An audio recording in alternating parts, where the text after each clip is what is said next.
Hello everyone, आज के अगले लेक्चर में आपका स्वागत है। यहाँ देखो एक अगली प्रॉब्लम के साथ आए हैं हम फिर से, जो आपकी केमिकल काइनेटिक्स से रिलेटेड है। देखो क्वेश्चन जो पूछा गया था वो CSIR NET दिसंबर 2016 में आपसे पूछा गया था।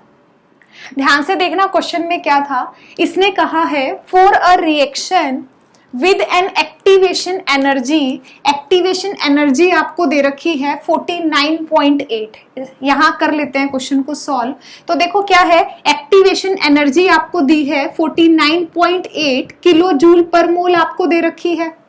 ठीक है, आगे देखो the ratio of rate constant eight 600 kelvin temperature and 300 kelvin temperature. आपको ये रेशियो है बताना है, मींस आपको K600 बाय K300 आपको सॉल्व करना है यहाँ पर, और उसकी वैल्यू बतानी है कितनी होगी। जबकि आपको दो टेम्परेचर दे रखे हैं, T1 है वो आपके पास 300 केल्विन दे रखा है, T2 आपके पास 600 केल्विन दे रखा है। ये डाटा आपको गिवन है। आपको एक्टिवेशन एनर्जी दे रखी है, T1 और T2 आपको दे रखे हैं, और इसके रिस्पेक्ट में आपको K600 की वैल्यू बतानी है और K300 की वैल्यू बतानी है। एक बात का ध्यान रखो, देखो 600 किसके रिस्पेक्ट में है, आपके पास T2 के रिस्पेक्ट में है। मींस जब टेम्परेचर आपके पास 600 है तो उसी के रेट कांस्टेंट को हमने क्या बोल दिया, K600 बोल दिया। जब टेम्परेचर आपका 300 है तो उसका नाम हमने क्या दे दिया, K300 दे दिया।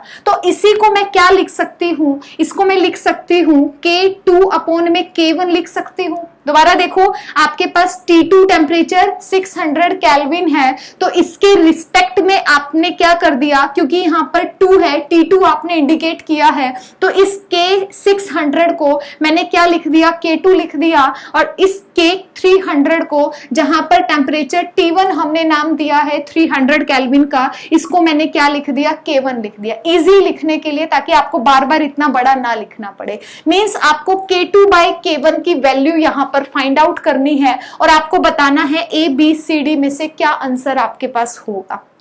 तो अब देखो, आपके पास बड़ा सिंपल सा फॉर्मूला है। फॉर्मूला क्या है आपके पास, जो आपके पास ln K2 बाय K1 होता है, किसके इक्वल होता है, EA by R into 1 by T1 minus 1 by T2 के इक्वल होता है। अगर किसी को याद है तो ठीक है, आर्हेनियस इक्वेशन से सॉल्व करके आता है।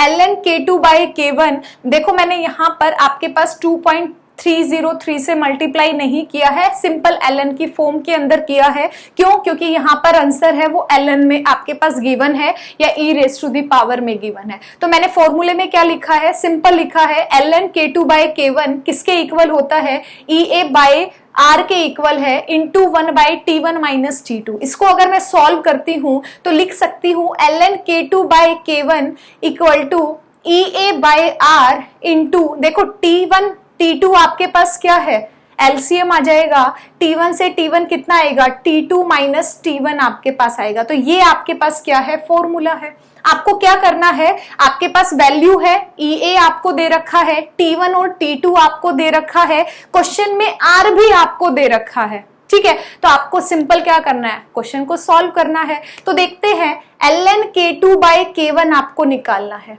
देखो आपके पास EA है, R है वो आपको जूल में दे रखा है, तो आप क्या करोगे, जो आपके पास एक्टिवेशन की वैल्यू है वो किलो जूल में गिवन है। आपको पता है 1 किलो जूल 1000 जूल के इक्वल होता है, तो मैंने इसको क्या किया, मल्टीप्लाई 1000 कर दिया और यहां से किलो वर्ड हटा दिया। तो देखो आपके पास क्या आएगा, इस पॉइंट को हटा दो और एक जीरो इसके साथ हटा दो, तो मैं क्या कहूंगी 49800 क्या बन जाएगा, जूल आपके पास बन जाएगा। तो कैसे लिख सकती हूं, 49800 अपॉन में R देखो आपके पास कितना है, 8.3 आपके पास है, 8.3 आपके पास है, पॉइंट हटाया, इसके नाम की जीरो ऊपर लगा दी, इंटू देखो आपके पास T2 कितना है, 600 है, तो 600 माइनस में कितना हो गया, 300 अपॉन में कितना है, 300 मल्टीप्लाई आपके पास कितना है, 600। T1 और T2 की वैल्यू को जस्ट पुट कर दिया।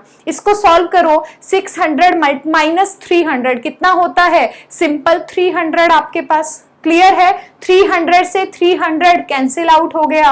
अब देखो यहाँ पर क्या है, 2 जीरो हैं, 2 जीरो से ये 2 जीरो कैंसिल आउट हो गई। इधर क्या बचा, 8, 3 और 6 आपके पास। एक बार मैं 83 को 6 से मल्टीप्लाई करके देख लेती हूँ। 6 3 18 आपके पास, 8 6 48 और एक क्या है 49। इसका मतलब दोनों से क्या है आपके पास, ये 498 आपके पास कट गया। कितना बच गया, सिर्फ 10 आपके पास यहाँ पर बच गया। एक जीरो बच गई ना, इसका मतलब 10 बच गया। तो मैं क्या कह सकती हूँ, ln K1 बाय K2 किसके इक्वल आ गया, 10 के इक्वल आ गया। अब देखो अगर मैं यहां से K2 बाय K1, ठीक है, अब यहां से क्योंकि ln K2 बाय K1 आपके पास 10 आ गया, तो आप K2 बाय K1 की वैल्यू निकालना चाहते हो तो क्या लिख देते हो, जब भी आप K2 बाय K1 निकालोगे तो कैसे लिखते हो, एक्सपोनेंशियल लगा देते हो इसको सॉल्व करने के लिए, और 10 को क्या कर दोगे, पावर में लिख देते हो। तो K2 बाय K1 क्या हो जाएगा, क्योंकि ln K2 बाय K1 10 के इक्वल है, तो K2 बाय K1 किसके इक्वल हो जाएगा, e raise to the power 10 के इक्वल आ जाएगा, जो कि आपके डी ऑप्शन के अंदर दे रखा है। इसका मतलब इसका करेक्ट आंसर आपके पास क्या है, डी आपके पास है।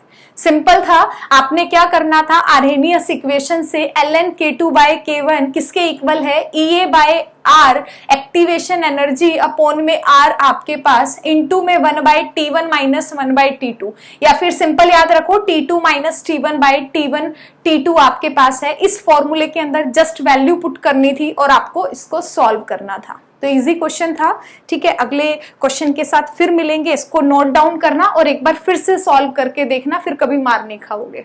तो अगले लेक्चर में फिर एक प्रॉब्लम के साथ मिलते हैं, तब तक अपना ध्यान रखिएगा। Thank you.